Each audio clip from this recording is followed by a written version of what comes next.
So, hello and welcome to CherrySTEM number. Just move your lips. Then we'll just put it in afterwards. 17, I think. Hello and welcome to our viewers, literally, and listeners, as we have this both as an audio podcast on patreon.com/AnnaCherry and here on the Anna Cherry YouTube channel. So welcome to CherrySTEM. We're going to be talking about intelligence. What's it mean to be smart? We're going to go over that. So we're going to go to the 4chan board, but no. Reddit. We're going to go to r/IamSoSmart. That's how we're going to figure this out. That's our new YouTube niche, by the way. We're going to join Sorrow TV and Slazo and going over all the R subreddits and taking the piss. It's the scientific method of doing it. Yes. So speaking of the scientific method, intelligence. What does it mean? What are it? What are it? And how can you too? And what does it mean? What does it mean to be smart? So on one hand, we have computers that have strong computing power, but we don't think calculators are smarter than humans. I also don't think AI is smarter, and we've got they can memorize perfectly. What do you mean by AI? Weak AI. We AI up to this point, kind of excluding some of the neural network stuff, which is actually starting to border on real intelligence. But so this is something actually that's part of my notes. So I'm going to continue on. So a computer can memorize and regurgitate perfectly. It can do those operations which we needed human beings to do before, which is to store information and keep it perfect and be able to recall it. Computers can do it far better than humans can. They can calculate much faster. So all of those things are not they are a type of intelligence. We've known that, and that's actually the type of intelligence that we really looked towards as like the primary kind of intelligence up to like the 50s and things like that. But that is exactly. But a computer doesn't understand anything. Right. So we also have examples of human computers, if you could call them that. Like I know one of your favorite examples is Kim Peek, who can recall any day of the week and name the precise day of the week based on the date he's died you now, give him. Right. So he's very, very good with memorization of exact dates on what day of the week it happened and what year. But he needs help tying his shoes, so it's not. On the other hand, our poker players, social manipulators, are those people intelligent? Or people who can navigate subways or complex maps, or people who can program computers, or computers themselves. There are so many different ways of thinking about intelligence, but we have an IQ test that measures intelligence. So what is intelligence? And some things we would classify hierarchically as more intelligent than others, like a human who can create is more intelligent than a computer, or the AIs that we have currently, as you call them, weak AI. But what is intelligence? We go from there. We can look at the two separate systems of intelligence that were introduced all the way back in 1963 by Raymond Cattell, who proposed the idea of fluid intelligence and crystallized intelligence. And fluid intelligence is the fluid reasoning, is the capacity to reason, solve novel problems that are independent of any knowledge from the past. So it is basically an ability to analyze a problem, identify patterns and relationships that underpin the problems that you're seeing, and then you can extrapolate using logic, deduction. It's considered as a problem-solving, intelligent sort of aspect of intelligence. And these are two separate systems, by the way. They're not like one is a crystallized form of the other, because one is called fluid, the other one's crystallized. They're not related. They're two separate systems as it was proposed by Cattell and then later his student. And then crystallized intelligence is the ability to use skills, knowledge, and experience. It does not equate to memory, but it does rely on accessing information from long-term memory and all of your experiences throughout your life. So it is sort of a crystallized intelligence is one's lifetime of intellectual achievement, as demonstrated largely through vocabulary, general knowledge. It's encyclopedia knowledge, you would say even, but this may include skills as well. So if or even wisdom, because old people and the elders rely on experience gathered throughout their life to have wisdom, to have knowledge, to have an understanding. So I would personally identify or define specifically define intelligence as the ability to accurate prediction of reality. So yeah, that would be the ultimate intelligence, I would say to me. Right. Yeah. What is the one thing that is really what do we develop intelligence for? And it was of course. And of course, it's measured by IQ test, which in our case there are some questions, and I will bring that up later. But just to set up the tone, sort of the tone for the conversation, we have a set of tests. Where did they go? That is so strange. I had a whole thing of IQ tests, and then they disappeared somewhere. But there it is. There's a list of IQ tests. Most commonly, it's Wechsler Adult Intelligence Scale. But you also have Stanford Binet Intelligence Scale, which I'm not really sure why it would come up on this list, because it's not actually. In my understanding, the Stanford Binet Intelligence Test has to do with identifying disorders. So I wouldn't. It's not so much an intelligence test as a problem finding test. I'm not really sure. I have to look more into that. But it's Stanford Binet Intelligence Scales, which they use to look for things like schizophrenia, emotional problems in children, and things like that. And then, of course, most common is the Wechsler Adult Intelligence Scale or the Wechsler Child Intelligence Scale. And I was trained to administer both of those tests, and have administered both of them. And then there's Woodcock-Johnson Test of Cognitive Abilities, Raven's Progressive Matrices, Reynolds Intellectual Assessment Scales. There's like 11 of them that are IQ tests, and all of them pretty much rely on your standard bell curve with a low number in the beginning, with a few people there who are mentally deficient, and then a high number on the other side of the scale, where also low numbers there who are your geniuses, and then most of the people fall in between. So that's the standard bell curve. That's what that means. So it's like you have an average population and then low and high. But there's evidence that these tests, like Wechsler, for instance, is not comprehensive when it comes to people who are different, such as Asperger's or a variety of other things. So what would you define as? Well, it's interesting that between the fluid and crystallized intelligence is kind of along the same lines that I like to.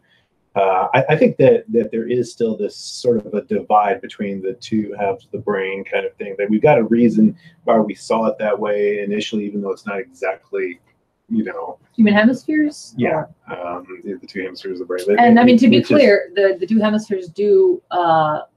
They definitely do different things. Right. They delegate. The brain delegates tasks to different sides of the brain. So one side actually does correspond to the language generation, for instance, or actually those are on the same side, but to writing, and the other one to speech. So you could have damage in an area where you can't write something, but you can speak it just fine. So it's not there's not localized, and it's in different sides of the brain, and there are sort of patterns on what each side does. Right. Was that fair to say? So, yeah, there's definitely not just patterns, but also kind of you can see that there's the idea of characteristics to each side. And so the whole left brain, right brain thing. Yeah, creative one is people can the point is you can argue that left brain and right brain being logical and emotional is totally wrong. Well, it's kind of wrong, kind of right, and so there's definitely something to it, is kind of my point. And I think it actually goes along the line of different types of processing, which is linear and concurrent. And in modern terms, that would be like digital versus analog processing. Now, analog processing is something that cropped up in the early days of computers that kind of got abandoned just because the precision that could be gained in via the kind of the digital format was the most valuable at the time, and so it kind of got squeezed out by market forces. But there's the thing is, it's returning. Like right now in video processing, what they do is they sort of emulate analog processing.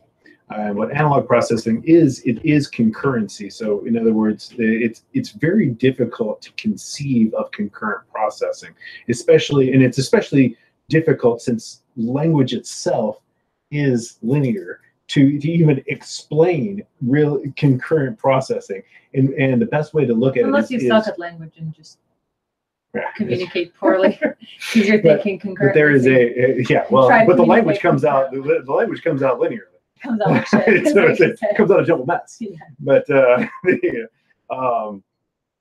the point is that in concurrent processing, it's best categorized as based upon wave phenomena. So whenever you're at addition of waves, interference, things of that nature, the way in which they combine, and it's easy to kind of see it as an aggregate of different sets of data that can happen simultaneously. So so I kind of see the like there is some evidence to suggest that people's as the corpus callosum is damaged, that people can actually suffer frustration from not being able to get the processing that is done on the right side of the brain over into the left side of the brain to produce speech to express what it is that they're wanting to express with part of themselves. So I mean, there's just some interesting things around that. But the point is that there is all throughout nature you see kind of a way in which analog processing occurs. So just to continue forward on the whole analog processing thing right now. So NVIDIA chipsets and things like that, they are emulating analog processing in a way, and I think that there will be a revolution. You heard it here first. There will be a revolution when analog digital hybridization becomes mainstream again. It's only still being really researched in one lab at like Harvard or something. But the thing is that the analog processing, which is concurrent processing, is basically a method of simultaneously combining large amounts of information, but you do not gain the same level of precision. So there's a volume, so a volume throughput that you gain, but then also there's a loss of precision, and that's what basically is the opposite of your linear processing, which is you've got a tremendous amount of precision, but that tends to limit the volume throughput overall. So anyway, so that's like I said, you heard it here first. There will be a revolution in computers when we start using digital analog in computers, and we're kind of at that limit right now where it's about to happen, and they'll probably call it quantum computing, but it won't be, because quantum computing is bullshit. So anyway, aside from that, so yeah, I think that the type of intelligence. So when we look at the type of intelligence that a computer has, and that right now the current computers that are not using neural nets, right. So we have to kind of look at the AIs that were developed all the way up through the 80s and 90s and even the early aughts. Neural nets have been around for a long time too, but the point is that there was a dominant type of programming which was very linear, and it was and the way in which it worked was based on linear computation, and it was not an understanding. And so what I'm wanting to establish here is the idea that what is the essence of what separates human intellect from computer intellect, because that's what's interesting. Now, I mean, I don't want to completely degrade all of that. There's tons of human beings who their skills match what computer skills are, and now those are becoming obsolete. In other words, the ability to do those things that a computer can has been necessary for humanity for a long time, and if technology fails, of course, we'll need it again. But it's beginning to be much more important to be able to do the thing that is human. I was about to say, if our AIs are that's perhaps where the quote comes in, give me moderately intelligent brain. Don't give me a super brain. But the point is, the AI is trying to emulate human intelligence. So we have de facto established, all collectively agreed, that human intelligence is the winner. Right. And so that difference is the difference between knowledge and understanding. A computer can have tremendous, perfect knowledge and be able to recall it perfectly, but not put it together in a novel way. Right. And so once again, this novel thing. So creativity. So there's both prediction and creativity. Well, what is exactly creativity then? So there's these two things, and I think that we actually have the first examples, the very first fundamental examples of creativity occurring in the deep dreaming things. In other words, where it looks like the computer's tripping. So I would like to add to that the creativity is, as you've actually called it, the magic of making mistakes. Because the deep dreaming neural net is overlaying patterns on things that right. It's faulty pattern recognition. Patterns that are not there, and it creates something new and weird and beautiful. Right, but basically what it is, it's faulty pattern recognition. In other words, it's recognizing a pattern which is not necessarily there, and then through what you can do, then you can actually have, like, for instance, okay. Where we're kind of jumping around a lot of different places. Sorry, this is very nonlinear. And so it does make it linear on my page. We're demonstrating computer versus concurrency coming out. Making mistakes and creativity. We're in that phase. Yes, we're doing it. We're right there. We're doing a demonstration. We're jumping all over the place.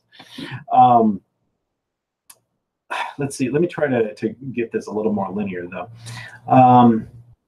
So yeah. Oh, that's right. So one of the things that I wanted to continue from, like we had over this, going back to the human element. So what we're gonna try to, the overarching view here is what is the difference between human intellect and computer, and we're going to say specifically that it is understanding and creativity, and we need to define what understanding and creativity exactly are, how it works. So now I'm going to back up to the end of our last podcast, which was basically we're speaking to people who are dealing with depression, and I wanted to talk about the two kinds of intellect being based upon doubt and certainty, and that all of us have both of these things, and extremely intelligent people usually have both of them in a tremendous amount. They have both a tremendous amount of doubt and a tremendous amount of certainty, both of them in their mind, to kind of an extreme, sort of, and they tend to just vacillate between them. And you'll end up finding that people who are geniuses usually have mental issues because they're a basket case from fluctuating back and forth between being extremely certain in themselves and being very doubtful of themselves. Be extremely doubtful of themselves. Right. Because, okay, so basically... Relatable memes. So the whole thing that we were talking about last is with the depression, there's a tremendous amount of self-doubt. There's a tremendous amount of doubt in general about reality, about the future, about everything. However, doubt and being consumed by doubt. Isn't depression necessary for the brain Absolutely. To kick into to reorganize itself, to increase creativity? Specifically, that's what occurs when why depression exists in animals and other humans and things like that, is to be able to adjust to a new circumstance. You've specialized. You need to get out of specialization because circumstances have changed. So therefore, creativity leads to a new type of specialization as you adapt to the new circumstance. So yeah, so that's what doubt, depression, things like that. So being consumed with doubt, the thing is doubt. So we were talking about how to get over doubt in the last thing. And now I wanted to talk about how to, in the last episode. You're referring to the holiday help CherrySTEM. Right. And so now I want to get over certainty, because when it comes down to it, each one has its advantages. So with doubt, you have all this creativity. It's not just and constant fact checking, which actually leads to increased intelligence. Right. Well, not just fact checking, but specifically, it is regression analysis. The difference between doubt and certainty in a human mind is the level of regression analysis. Now, think about what I mean by regression analysis is that looking at whenever you are talking about something. One of the things you'll find with a lot of intelligent people is that they will explain themselves, and people will think of them as over-explaining. And a lot of times, because they seem to be explaining all these little pieces of things, other normal people will start to doubt them. And that's just part of a social mechanic, because it's like, oh, if you don't believe you, I don't believe you. And so that's... So once again, we're going back to the poker sort of social intelligence, right, which is a type of intelligence. Right, and it is a type of intelligence. So we're talking about doubt and certainty as these kind of models that the human brain works on. But what is the... I lost an extremely important component there. But anyhow, regression analysis, that's right. So regression analysis is going back and saying, is this thing that I'm relying on as an axiom actually true, and why is it true? And now these things that I've used as proof for this axiom being true, are they true? And how do we prove that they are true? And then each time that you go back, it spreads out into a bigger and bigger and bigger thing that you have to look at. And so for the sake of expediency, because we only have so much processing time in any given moment, that's called analysis paralysis, where the where you go back in regression analysis and looking at the truth of something further and further and further to the point at which you overcome the ability to move forward. And you've only got so much brain space in a given moment. And so there's this balance between how much you are thinking broadly versus how much you are thinking narrowly and being able to get depth and move forward. So, and so that actually is a time constraint. If you're like, you know, it's processor time, and which of course is dependent upon throughput. And okay, here I am going into that whole regression analysis thing. So the point is, some people who have a tremendous amount of certainty will not do regression analysis. So what I mean by this is that when a child actually experiences this the first time, when you give them the paradox, what happens when an immovable object meets an irresistible force. And what they do then is they try to compute forward. They do not take the information that they've been given as axioms and say, hold on, let me examine those axioms, see if they can be true. And once you examine those axioms, of course, an immovable object and an irresistible force can exist in the same universe. So therefore, the whole question itself is undefined. It cannot be logically examined. So therefore, but they'll try to go back and forth between, the immovable force, you know, or the immovable object wins because it's immovable. The irresistible force wins because it's irresistible, and they'll get stuck in this loop going back and forth. And that happens in adults in more complex versions. But the point is, it's a lack of regression analysis. So doubt is about depth of regression analysis, but at the same time, there is a loss that occurs in the efficiency of moving forward. So certainty, for instance, like there's a story, I don't know exactly, it may be apocryphal, but there's a story that the bicycle was just a totally failed invention, that the only reason it became valuable is because of the persistence of the person who continued to just, even though it looked like it was just something kind of impossible. And do I? I'm sure I made that up. No, this is really old. Oh, okay. I remember making a joke about horses and bicycle makers. Yeah, well, you might have heard me tell this apocryphal story before. I don't know how true it is. But the point is that there are projects that if you had just gone a little bit further, it would be successful. So there is a necessity of seeing all the difficulties and ignoring them, seeing all the signs that this is going to fail and continuing forward. So there is a manner of moving forward instead of jumping from one project to the next, to the next, to the next, that is extremely important. And that's a type of certainty, a certainty that it's going to go forward. And that type of certainty shows up everywhere. And it is a lot of times a lack of regression analysis, because whenever you're talking about things that whenever we tell stories, for instance, of people who have had great success, if you were to look at their circumstances before the success, any rational person would say the probability of this happening is so low, it's ridiculous, you're wasting your time. And that's what it looks like at the time, because we're doing this type of regression analysis that goes a certain depth, doesn't quite go far enough. In other words, we see that within our sample size, this looks ridiculous. But perhaps if we were to increase that sample size enormously, then it might look good again. And then you increase it even more, and sometimes it'll look bad again. Your sample size can change things. So anyway, so what I'm talking about is, once again, to kind of bring it back around, what are we talking about? We're talking about why it is that a human being can outperform a machine, and how this relates and why do we want our machines to be like linear versus concurrent processing. I think that the doubt versus certainty is extremely reliant upon the linear versus concurrency. In other words, during doubt, basically what you're doing and doing this regression analysis, is you're attempting to combine tremendous amounts of information in a very fuzzy way. Now, I don't think it's actually fuzzy. That's the thing. It's like there's something called fuzzy logic that was around in the 90s, and it's not actually fuzzy. It's more like holography, and holography is not fuzzy. It is. Right. When you're talking about concurrent and talked about layers, I was like, is this where? Yeah, that's where I'm going. Is I'm going to multi-layered data where data can be combined. In other words, okay, so this is probably a good point to break off at a certain point where I said, remember I was talking about concurrency and waveforms waves, when they are combined together, can make these weird little, funky things that don't look like your typical sine wave.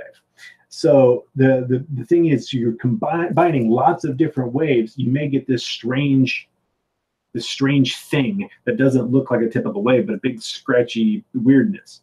There's something called a Fourier. I don't know how to pronounce it. I only read it. I don't pronounce it. I think it's a Fourier transform. That basically it can reduce all of the various frequencies that are present and separate them out from that one complex set of waves. But now that's what we typically rely on to be able to separate out data that's being combined in that way. Because whenever you combine the ups and the downs of various waves, and you can have a bunch of them, then you have this aggregate. And so it's kind of like calculus, but the point is, it is not fuzzy in a certain way. It is as precise as the media storing it will allow it to be. But the thing is, when it's a combination of things, you're not looking at one specific case, but looking at a bunch of different cases. So you're looking at an average, and an average isn't accurate. Exactly. Because exactly. An average. So say, for instance, my sample, I could think I'm dealing with a bunch of 45-year-old people in some sort of some sort of biology study or whatever. When in fact, what I'm dealing with is like 50 10-year-olds and 50 90-year-olds or 80-year-olds or whatever it comes out to. The point is, you've got half a bunch of 10-year-olds and half a bunch of 80-year-olds, and you combine them. You could think, when you look at the average, that you're dealing with middle-aged people, but the truth of the matter is, the health of middle-aged people versus old people and young people, and combining old people and young people, those are very different things. So there is, whenever you aggregate data, there is this kind of a problem that can kind of occur with the aggregation of the data. So I think what concurrency does is aggregates all of our experiences, and not just our experiences, but our entire species experiences. So we are not just aggregating the data of our experiences, but that our instincts as well. And so that is where I believe the feeling of emotion, et cetera, comes from, is an aggregation of all of that data simultaneously in concurrent processing. So, so once again, talking about the, what is the difference between humans and computers, and how is it that computers are getting there? So what computers are now getting towards is by this analog processing, the sort of regime that they're working towards with AI. One of the things that you'll find when you're looking into the way that neural networks are exposed to data, what they do is they expose it to images over and over, and those images, well, in the most simple versions of a neural network, the individual cells are altered by the incoming data and kind of basically aggregates it. And then it is an aggregation that is very much like the addition of waveforms. And so there is it exists somewhat like that. You have to have multiple layers, and I'm oversimplifying things to a certain extent.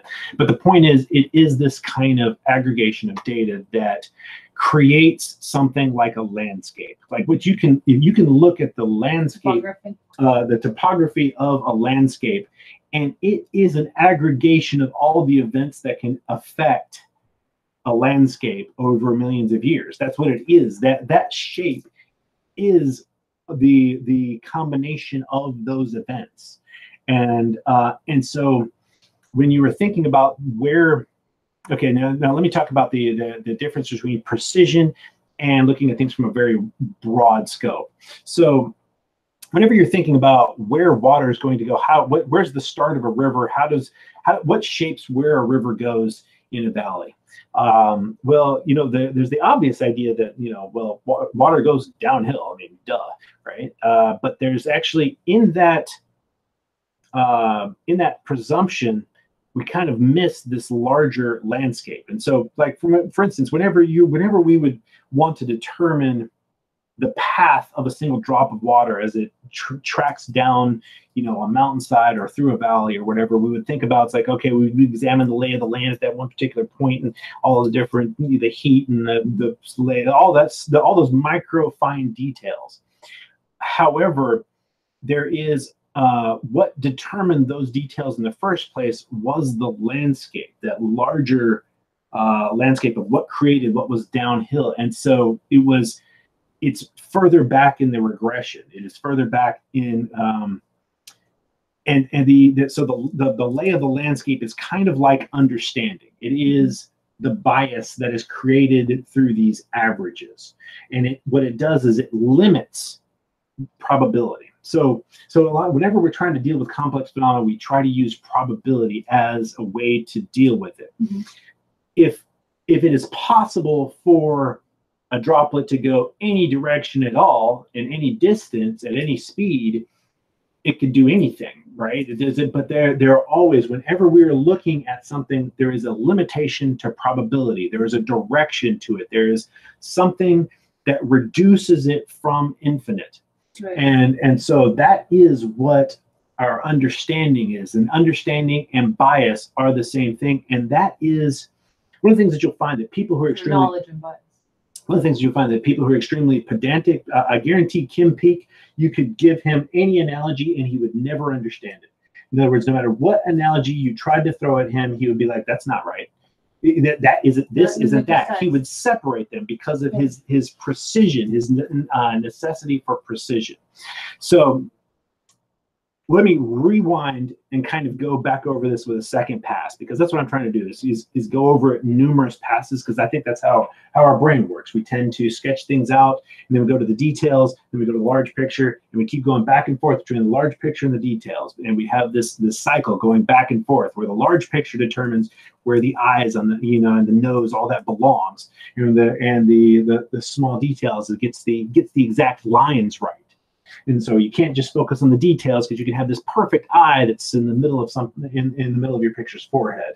But you can't just focus on the larger picture, because you'll have this big fuzzy mess that kind of looks like a human in general. I mean, it looks damn right, but it has no precision. And so I'm going to try to do another pass here. So let's, you know what, give me just a second, because I need to take a drink. Sure.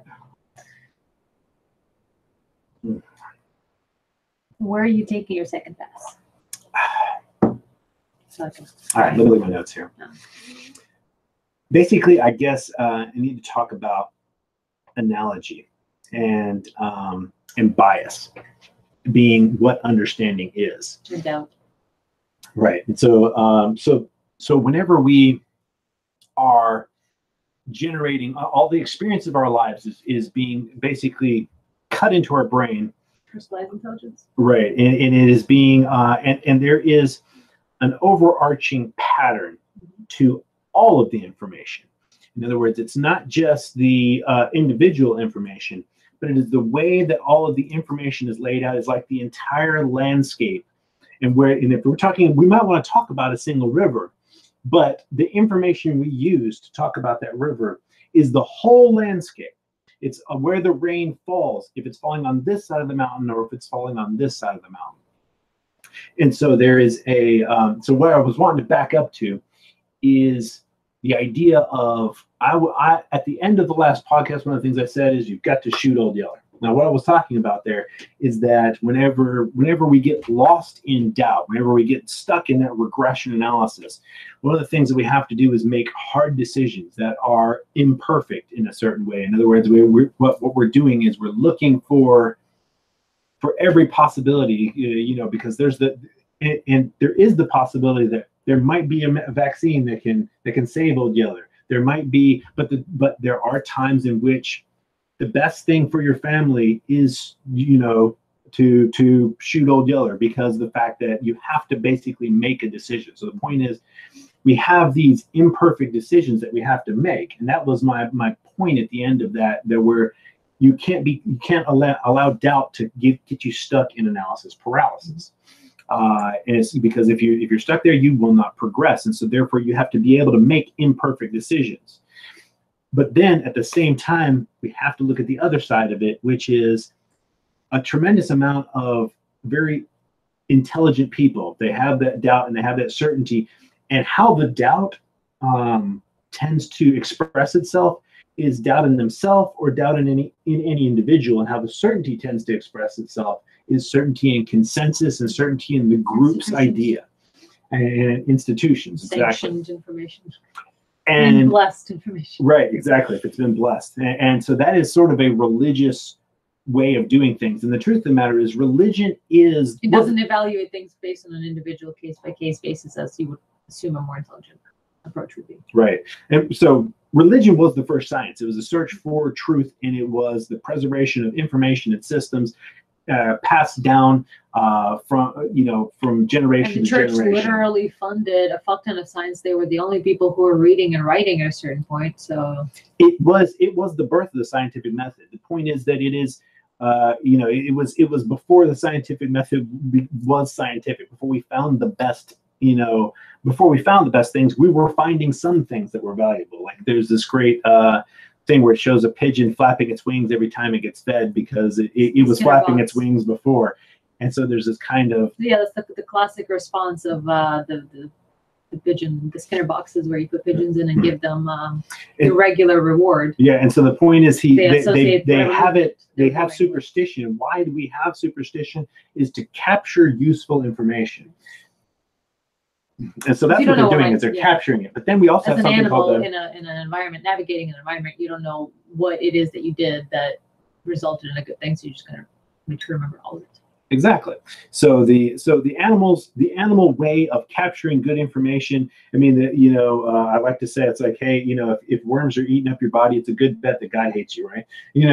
Which is the whole anti-pig thing, because the trichinosis that you could catch. There are a lot of different. Not like when you're dead, the worms eating your body, but like while you're alive. Yeah, having worms in your muscles. Worms in your muscles from trichinosis, from eating pig, and so they were capturing useful information. A lot of things in religion were capturing useful information. And then there's something called the 100th monkey effect, where we see their animals, like where the 100th monkey effect comes specifically from this island where they had all these macaques and they were feeding them sweet potatoes, and then like they first saw some of one of the monkeys washing the potato, and it was very slow, and then that it would teach another one.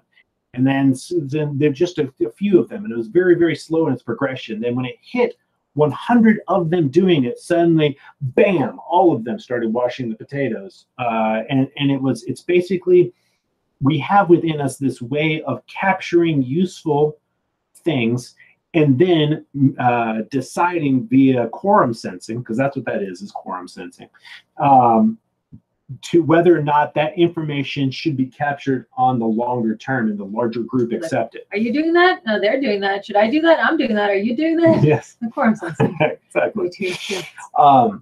So that's how fads happen. One of the things that we have is that we have doubt in ourselves, and then faith in the group. And the truth of the matter is we need to be able to flip that around, and sometimes intelligent people don't flip that around. They do not doubt the group, and or if they do, it becomes very dangerous, and they end up becoming paranoid. And so there is this weird thing between doubt and certainty, and how how do you know what you know, and the whole examination based on epistemology. So it is actually a much safer bet. Usually, in general, it is always a safer bet to go with the average. It's a safer bet to be using that. And then what happens is you don't need to do a tremendous amount of regression. When you don't need to do a tremendous amount of regression, what you do is you have this certainty. You can just use the tools that are there, and you can progress. It's like, imagine if every time that you wanted to cook a meal as a chef, you built a new stove. It's ridiculous to build new tools because you're not certain that tool is going to work properly. Or say, for instance, instead of building it, you just go and start taking the thing apart to make sure it's really going to work, and it's going to work the entire time, so that your meal isn't ruined by the stove not working in the middle of it. That's a doubt that you could have, but it's a doubt that is based on a weird idea of probability. So what we do is we have these probabilities that we keep in our mind that are not factual, but we treat them as though they're factual. And so therefore we have is people who do not do regression analysis, and they gain a tremendous amount of forward momentum by not doing regression analysis and simply being certain. And that it lends itself a tremendous amount to science, because there is so much information to memorize and so many tools to use within the sciences that if you spent your time really looking up and really doubting every single experiment and everything that comes along, you would not progress as a scientist. I found this out as a programmer. I got to that point where I was programming, and every time I hit a bug, if I couldn't find the bug within my code, after a certain period of time, I'd start searching into the libraries, and I would find in the libraries where there were mistakes in the libraries that oh, well, I just didn't know that this was a well-known bug within the library if you use it in a certain way. And so I start getting hung up on that regression analysis thing, where every time I hit a bug, instead of saying, okay, I either just need to work around it instead of trying to plow through it, or what I'd end up doing is starting to get deeper and deeper and deeper. I try to just examine absolutely everything about the libraries, try to know more and more and more, and I get stuck in that analysis paralysis. And it got to the point where I was not moving forward on my projects because I was spending too much time regressing and trying to find the errors, trying to find and be more perfect, and trying to be too perfect in that way by doubting the information, not using the tools. So there is a tremendous amount of value in simply not back checking. Right. And so we always balance these two aspects of, yes. Right. Actually, after the if I could chill here for a moment. We'll be coming up on about an hour broadcast in 20 minutes or so. And we were thinking of wrapping it up somewhere around an hour, hour and a half, at 2 hours max, so you guys don't die. But of course, if it goes longer, that's not a problem. That's just a general sort of rule that I'm going to try to stick to. And we also have a Patreon after chat hangout with patrons. We specifically have, most notably, the CherrySTEM tier. It's called CherrySTEM mode. All the rewards are modes. There's the beginner, then challenger, then hardcore, heroic, legendary, epic, god mode, etc. And one of them is CherrySTEM mode. And by joining it, you will join us in the after chat, in the Discord as well, where I share all the things. And we'll be looking at a particular article that recently came out, as was delivered to us by the BBC World Service. BBC World Service. And it is a particular test that European countries are passing around that are wanting to enroll people, countries, their students into, that is all about navigating the post-truth world. And how good are you at detecting fake news? So, something that yeah, and so there is this faith in consensus, then faith in what consensus, and then how deep do we go down the rabbit hole, and how do we progress if we keep going, way down conspiracy theories on the other end. Yeah, exactly. It's the way in which all of these, you can begin to see the way in which you can go wrong in both ends of the spectrum, and that is really kind of what I am pushing at alongside of some of these other things, is that there is a balance. It's a homeostasis system. We find that all throughout nature, homeostasis systems, which are two opposites pulling against each other, and it is in this variance, in these two different the space between the two opposites pulling against each other, in which you have the adaptation necessary to match a changing reality. And that's why we have homeostasis systems all throughout in nature, is because that necessity to adapt to ever-changing circumstances, to hit that moving target. And it actually kind of, in my opinion, relates to intelligence itself. Mm-hmm. So if you're ready to go for it, I'm ready to try to finish up a little bit. For it. So what we're talking about is, once again, understanding. So what is understanding? And I'm saying here that understanding, that thing that separates us from computers, is that ability to do regression analysis and then use that concurrent processing model. There is by the way, I wrote a paper that gets into exactly how our brains act as analog computers. This comes from the well, there's a few different places it comes from, but I don't know how far back in its lineage in physics to go or what have you, but it's the Bowman-Pribram holonomic model of the human brain and how it stores and uses information. And it actually is based upon the interaction of fields and the way in which they determine dendritic paths, and how those dendritic paths then also determine the fields and the shape of the fields, and as well as their the frequencies and how those frequencies align. And so the Bowman-Pribram actually proposed this. Then there was what was the other? There was another guy who took it further, who I met, and he just died just like last year or year before. We met him at the Foundations of Mind conference. Yeah. I forget his name. I think he's actually the grandson of the guy who did the lobotomies.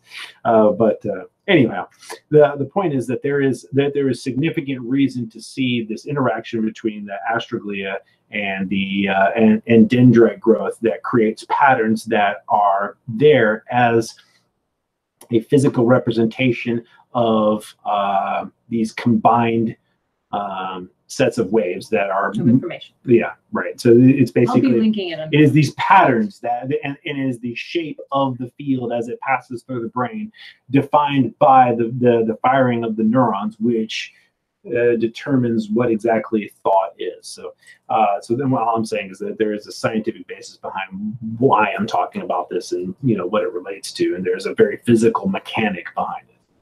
So we're talking about, once again, why is it that humans have understanding, what understanding is, and why is it why do superior? Humans have superior intelligence? Because we definitely have superior intelligence. Nobody doubts that. Computers have superior, and we know it's not the ability to just do computations. We know it's not it is raw data conversion. It is the fact that there is an interpretive element, right? And it is a gestalt, and there is a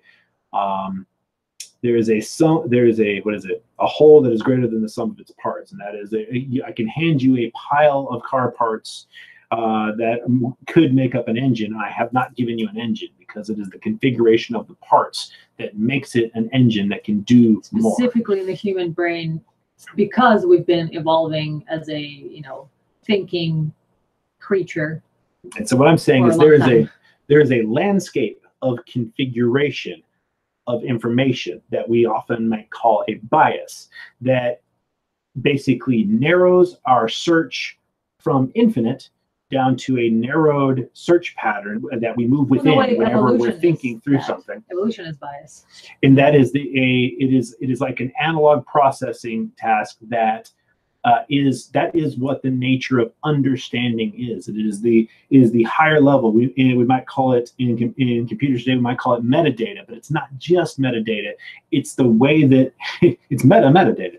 It's the way that all of that information fits together is a physical landscape that determines downstream computation. So whenever you are looking, let's go back to the deep dreaming thing. So whenever they're doing something in deep dreaming, that is, hopefully you've already seen the videos, where you just give them some random seed of information, and basically the computer starts to recognize, the neural network starts to recognize eyes and body parts, and it starts to create these things. It's like you give them a bunch of dogs, and so right. It was because it was trained on tons of different dog pictures. It is aggregated data that is very dog specific. Yeah, it's dog specific, and it's fuzzy in a certain way, but it's precise in another way that has to do with holography. And dogs precisely. Right, and I think that there's nothing more valuable than understanding holographic, not holography as in like the idea of an image floating in the air kind of thing, but holography is in the way the combination of waves creating data and data being overlapping. In other words, whenever you look, isn't that how actual holograms are made? Yes, it is. Scientists just apparently created the first 3D light hologram. Yeah, their method sucks. I've got a better method, but anyway, I really need to patent it. A much better method. You already have a 3D pen. Yeah. Anyway, shit. Oh, okay. So in holography, it's important to understand that there is like when you let's talk about the little dove on the hologram on your Visa card or whatever, and let's talk about the little tip of its beak. The thing is, when you look at the tip of its beak and you think of it as on a specific place on the surface, the truth of the matter is that tip of its beak is actually spread out over a very large area on the surface and intermingled with parts of with data about the eye and data about, you know, other parts of the thing are all overlaid, and it is the way that the data interacts with itself that creates the image that comes to your eye. And so what you are seeing is there's not a pixel for pixel correspondence, and that is the difference between the way that we do things with computers right now. We don't store information holographically. We do not. Which is more fuzzy. Right. We store information very specifically. There is a specific digit, and there's not an overlap of information in that multiple sets of information are all aggregated in place, and that one piece of information does not just exist in one place, but in multiple places. And you'll find that the holographic version of the brain makes sense as to why we don't just instantly lose specific memories whenever we have brain damage, because the information is stored across the whole. And that's something that scientists, neuroscientists is starting to come to, and we kind of understand about the hippocampus, that the memory is not stored just in hippocampus. It is actually sort of all over the brain. Obviously, hippocampus is important in processing the memory and storing it, but it stores it sort of in the network of neurons that gets activated when you recall the memory, but not in one specific spot. Yeah, of course. Yeah, that makes sense. So because what it's doing is it's integrating. What's happening when you're storing information is it's like taking a concept, think of it like a landscape, and then think of your current idea of reality as another landscape. And then when you take this landscape and combine it with that landscape, then you have a change that represents the combination of the two. And so it is Does that bring it closer to reality, theoretically? The whole idea is to make it closer more to reality, precise. of course. And so, I mean, you have to look at what exactly is storage of information. And the storage of information is...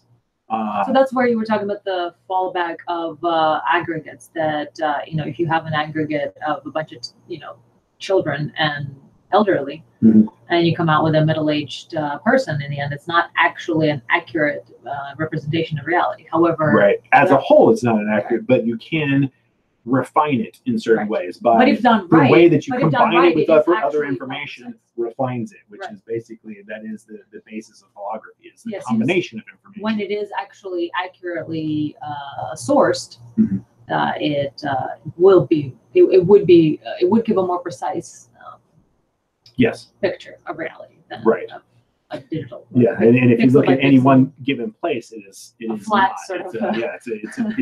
It's garbage information in a certain way, because basically what it is it's an analogy. It is a physical representation of the outside world. In other words, what you have in your brain, the configuration of where the neurons connect and how they are arranged, and the way that those sets of arrangements are arranged with each other, all of those things represent reality in an analogy. It is an analogy. And so the point is that computers don't understand analogies. And one of the things that happens is, as we are... Test your friends to find out which one of them's a secret robot.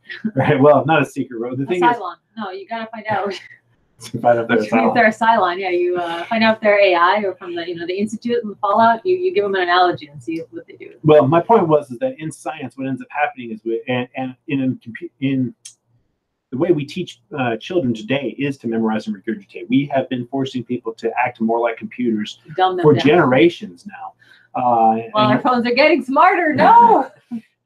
Our technology is actually getting smarter. So the point is to recognize that within ourselves that we have this necessity to choose moving forward versus regression, and then we have to kind of go back and forth between them. And sometimes you can get locked in one or the other. You can get locked in doubt, and that's basically what a depressed person is. They're completely locked in doubt. And then a pedantic is somebody who's locked in certainty. Now, they don't have to be certain themselves. The aggressive side. Right, but they are locked in certainty about a worldview. Now, whether that worldview is one that they got from consensus or whether that worldview is one that they got from, themselves, regardless, they are locked in a specific worldview that they are certain of, and that is they are not allowing new information to aggregate on their current configuration. But my point is that we can make people, and there are people who are along the spectrum, a spectrum from being way overly creative, in which you end up having lots of random fuzzy garbage that is never right, that is always very general and never gets down to specifics. And because it never gets down to specifics, it can become misshapen, because it can the whole thing can kind of, it's not as effective. Right, but then there are people who get so down on the details that they do not. Autism spectrum. Right, autism. They don't bring together the larger picture. There is a not being able to see the forest for the trees that occurs, and I think that there is the two extremes of the brain. Of those of us that lean towards precision.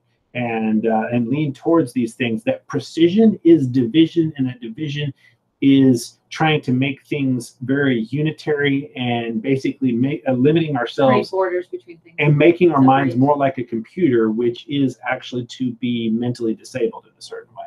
And so you just store and recall and right, store and we end up nothing but crystallized memory, right, or intelligence. Mm-hmm.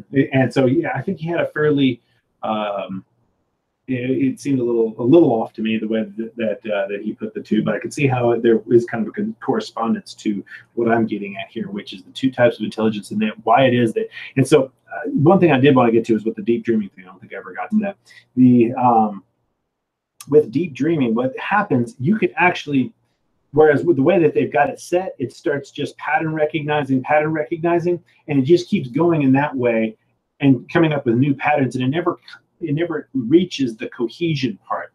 And so that is basically kind of like this schizotypal mindset. Mm-hmm. And it's only when you work the two together, in other words, there has to be a refinement phase where we start to throw away the things that are binary computing and the neural net. Right. And so you could actually make a computer that has been trained on birds to create a whole new picture of a bird without and it look just like a photo. I'm pretty sure I've seen these already. I think they've done this, but the point is that you could start with a pattern recognition and then go back and forth between pattern recognition and removal of all that which is incorrect. And you go back and forth between the details and the overarching viewpoint, and what you end up getting is a creation of something that is wholly new based upon prior information.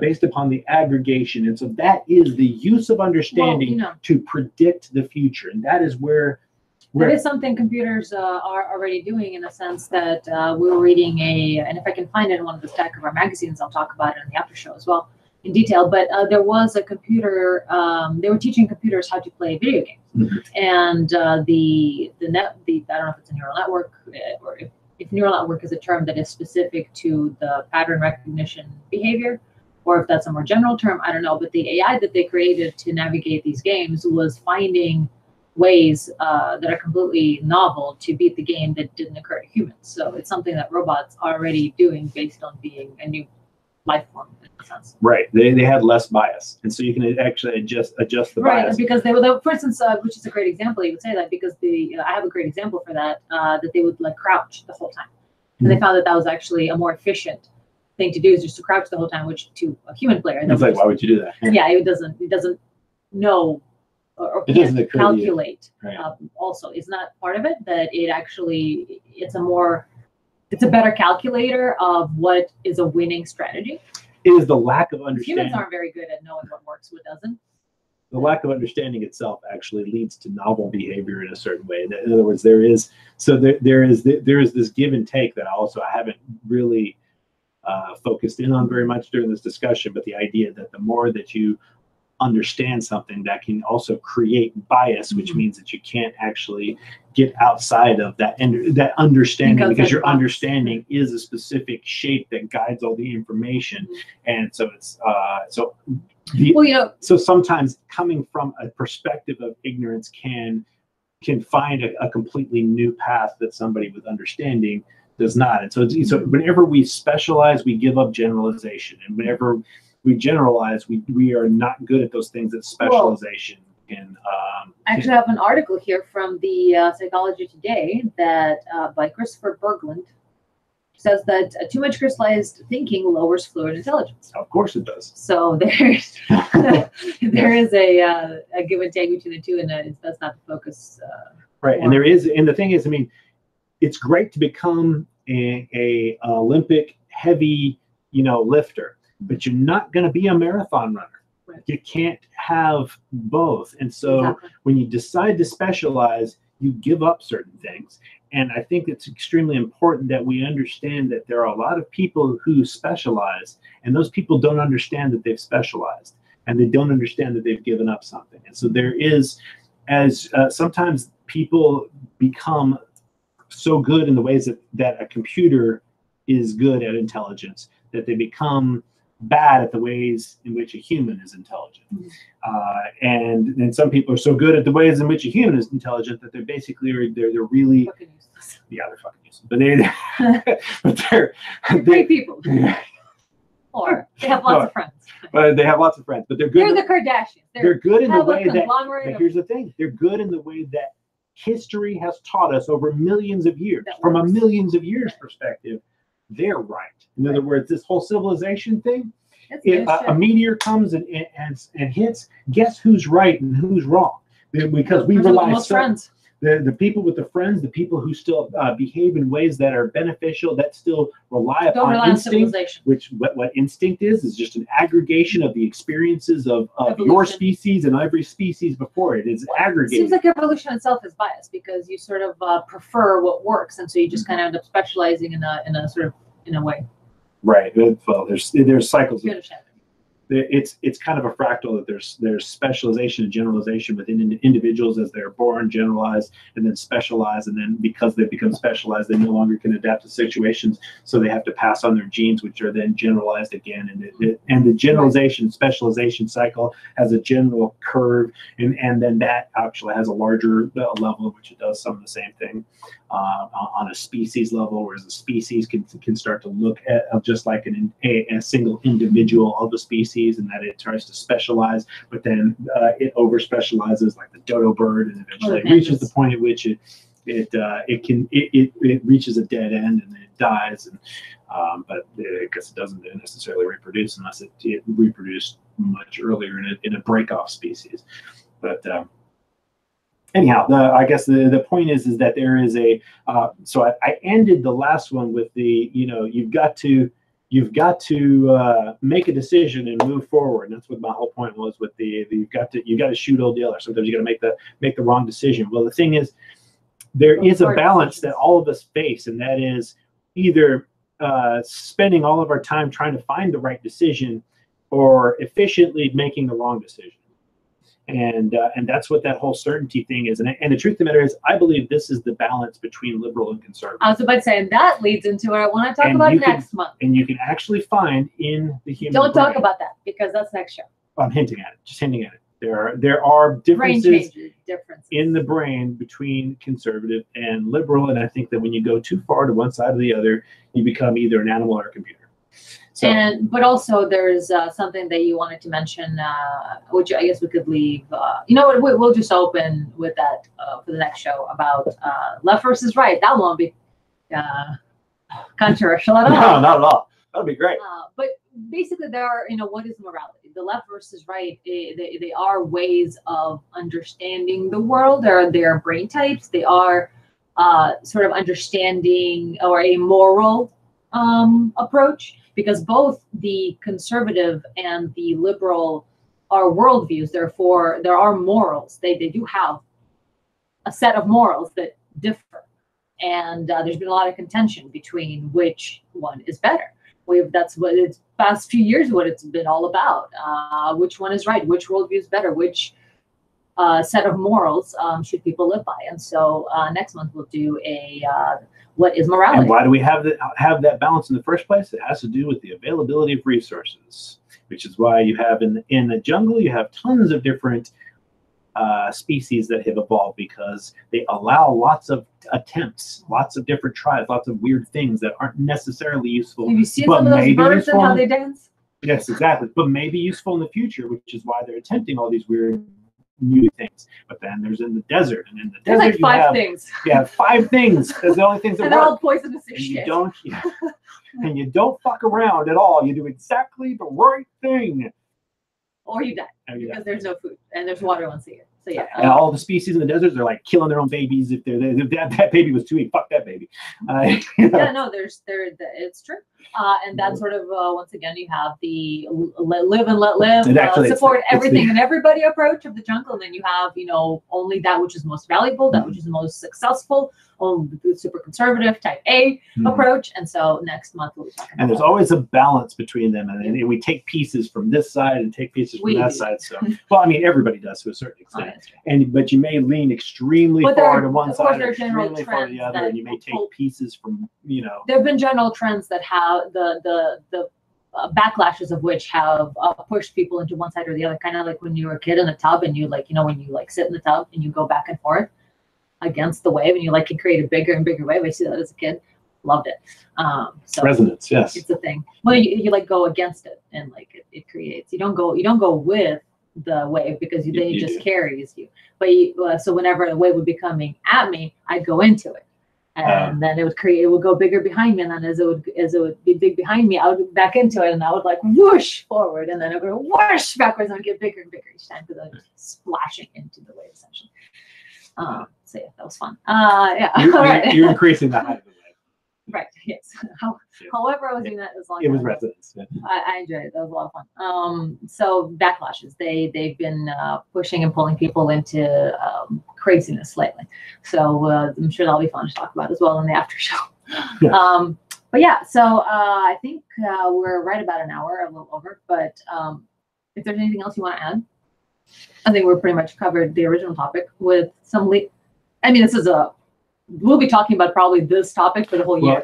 In a variety of ways. Well, I want to end it on the idea. It's just like you got to shoot all the other. There's also a time when, guess what? You didn't need to shoot that loved one that was still valuable. All you had to do is just get him a shot. You just need to go down the street and get old Yeller a fucking shot, man. You didn't need to fucking blow his head off. Jesus Christ. I mean, yeah, okay, it seemed like he was dangerous at the time, and but it's an animal that you love. And try a hug instead. Yeah, don't hug him until you fucking medicate first. Until you've medicated him. You didn't need to blow his fucking head off. Medicate first, then hug. Yes, you need to go get him the fucking medicine, and then guess what? Old Yeller might save your life later. You don't fucking know. There are actually, you might have a fucking heart attack. And this actually happened to a cousin of mine back in the old country, where he had a little conniption fit with his heart. And the puppy that he actually rescued from some assholes beating it up as a puppy, his now elderly dying, sad dog, raised a ruckus. And then people came and got him to the hospital, medical help. Yeah, that kind of stuff happens. So it literally could save your life. Yeah. If you just the point is that's why nature constantly is trying to create more versions, trying to create more species, because as soon as there's enough resources available, it tries lots of different things and allows them to not be destroyed. Now, each one of them it ends up becoming potent in its own way, but there's a lot more allowance. And for variation that occurs. And it is literally controlled by the genes. There are epigenetic changes, and epigenetics is specifically changes to the DNA. That's signaled by scarcity or by the availability of resource. Thanks for stealing my thunder. Sorry. Yeah, there are, and this thing that we're talking about, the difference between living in the jungle versus the desert, and why those creatures behave in the ways they do, is mandated by their DNA epigenetic changes, which is changes throughout your lifetime. It actually is, you don't just reproduce and then the kids live a different life and then they reproduce and and it changes based on just mixing people. No, what you do in your lifetime Our DNA is all like rolled up. There's a lot of it in there.